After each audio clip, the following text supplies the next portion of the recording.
Last episode, we talked about Francis Collins and the federal government employing evangelical leaders in order to promote COVID propaganda. Let's get into episode 2. We're going to go more in depth about who Francis Collins is and even some more in depth about who these faith leaders are and then what you can do to guard against it.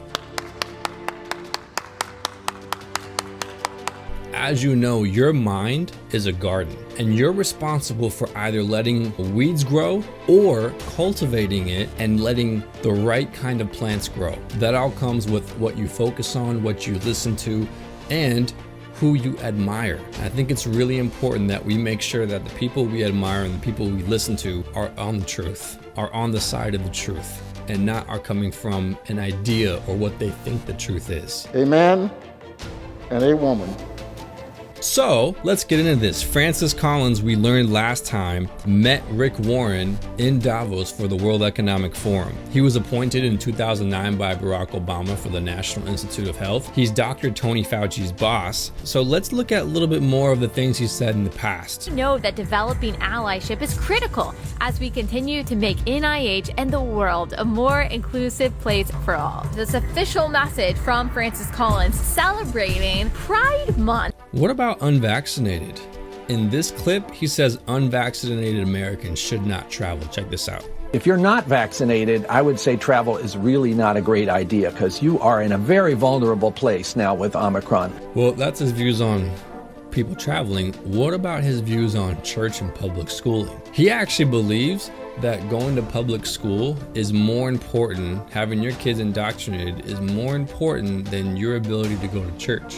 If we can have kids sitting in desks and follow mitigations, can we do that in church? And of course, the next commandment, love your neighbor as yourself. This is a love your neighbor circumstance because if you are gathering in person in a church, even being careful about it, there may be somebody sitting there who's got an immune deficiency. Maybe they know it, maybe they don't. And that individual, despite thinking they were protected, turns out to get COVID, ends up in the ICU, and maybe loses their life. And this one's probably the most concerning of them all. In this clip, he talks about how he does experiments with aborted fetal tissue. If you guys don't know what that is, it is babies who have been murdered from abortion. They keep their bodies and the freshness of their tissues and organs and body parts. And what they do is they do experiments with that in hopes that they can save someone else's life. Him being a Christian, in this clip, he says, I prayed about it and pretty much God said it was okay. He justifies it and says, well, it's okay because we're trying to save somebody's life. Honestly, that's kind of like, hey, I didn't make the porn. I'm just watching it so I know what other people are going through so I can help them out. You know what I mean? No, this guy is justifying it. But check out what he says from his own mouth. How do you deal with issues of your faith? Like, for example, the fetal tissue research. She's trying to come up with ways that science can save lives. Human fetal tissue is just one of those examples. Recognize, after all, that people are having elective terminations of pregnancy every day, and those materials are being discarded. And if it was possible, on a very rare instant, to be used to develop something that might save somebody's life, I think even God could look at that and go, okay, it's not the thing that I would have wanted to see happening. But as an ethical choice between discarding or using for some benevolent purpose, maybe that's defensible. After all, why not? Why shouldn't I? And do you use prayer in helping you getting there? Is that a fair question to ask you? Absolutely. You as a hero, man, in my mind anyway, just because of all you've done for our country. So thank you. Thank you. Something's not right just because you pray about it. It's kind of like, Lord, I'm really wrestling with, sleeping with my girlfriend out of marriage, or sleeping with my boyfriend who I'm not married to, or I'm really thinking about, doing that drug over there, or maybe I should just steal that. I should pray about it. It doesn't make it right. It doesn't make it right in the least. In fact, my grandfather tells me a story of how he heard Fidel Castro on TV saying, hey, I'm a Christian. I'm a Catholic. I'm not a communist. One thing my grandfather also tells me, it says, no matter what somebody says, always look at their actions, because their actions won't lie about who they are. Answers. I want the truth. You can't handle the truth.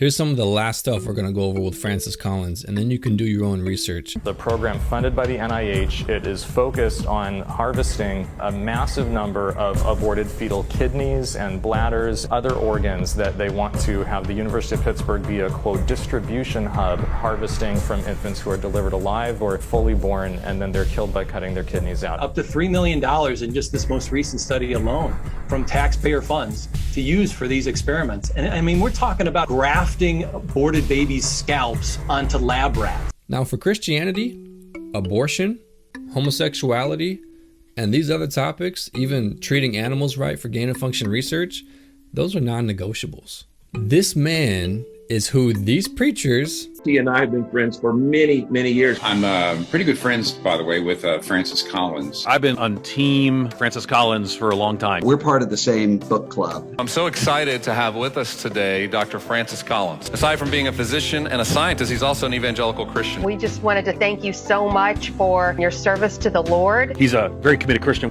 You're someone I respect, not only as a leader and as a scientist, but as a fellow follower of Jesus Christ. I personally know Francis Collins to be a man of integrity. He is a man that you can trust. A wonderful Christian man, a man full of integrity, a man who has your best interest in mind, a man who just doesn't want you to go to church, wants you to abide by COVID lockdowns and wear your mask all day. Now, I know COVID is kind of over, but this explains why some pastors and some churches completely shut down. I wouldn't be surprised if there was some money kickback in this, but it explains the total switch in some pastors, that they just completely switched overnight, and then you will shut down your church, but you'll go march with BLM. Don't allow people to go to in-person services, but yet you'll go and have a Zoom service or any other service for just black people? And this article blew my mind, I kid you not, because it claimed that Rick Warren had hosted a blacks-only church event at Saddleback Church. That is to say, it was a church event which only black people were allowed to attend. And I thought, there's no way this is real. I was dead wrong. Not everybody who says, hey, I'm a Christian, is a Christian. And not everybody who says, hey, God told me this, is speaking for God. It's very interesting. In fact, in 2 Timothy chapter 3, the Apostle Paul says that in the last days, men will have a form of godliness, but will deny its power. In other words, people will profess, hey, I'm a Christian, but they will not believe anything that has to do with Christianity. I would venture to say that Francis Collins is one of those people. In fact, you need to get this. This is so good. Webster's Dictionary, 1828 version. But check this out. Webster defines hypocrisy, which is what Francis Collins is acting in, as one who feigns to be what he is not, one who has a form of godliness without the power, or who assumes the appearance of piety and virtue when he is destitute of true religion. Spot on. You cannot get any more clear than that. So, if I told you your federal government met with evangelical leaders to get you to abide by COVID propaganda, would I be lying? No, it actually happened. And this is why you need to be engaged. Because when the state is saying, hey, the church should not be involved in politics, and yet when the state comes in as the church and says, well, we need to abide by what the state says because Romans, all this stuff. You should be going after truth. Truth does not fall in a political box, left or right, up or down. Who cares? Go after truth. Don't be afraid where that goes.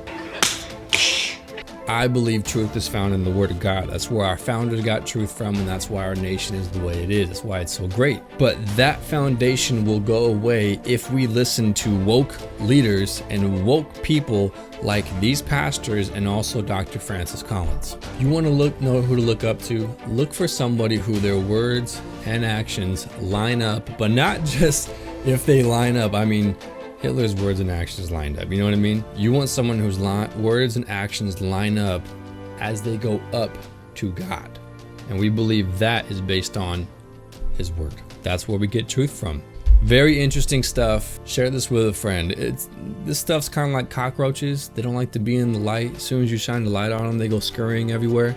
And I feel like when we expose things like this, it makes those cockroaches kind of run around and be scared. And it's easier to spot them. I'm sorry. Was that your auntie? But that concludes. What are we going to do next time? Church and state. Drop your recommendations in the comments below. I want to hear from you. What do you want me to cover? Think about things that are happening in your own life or questions that you have about our history as a nation and how that lines up with Christianity or religion, whatever it is. I want to hear from you guys. Drop those comments below and I'll tackle them. But thanks for watching. I'm Timothy Johnson for Red Liberty Media. Thanks for watching. Real quick, is the coffee you drinking supporting Planned Parenthood or is it supporting a pro-life organization? 7 Weeks Coffee. With every sip, you help overturn Roe v. Wade and defund Planned Parenthood. Check them out. Use promo code RED for 10% off.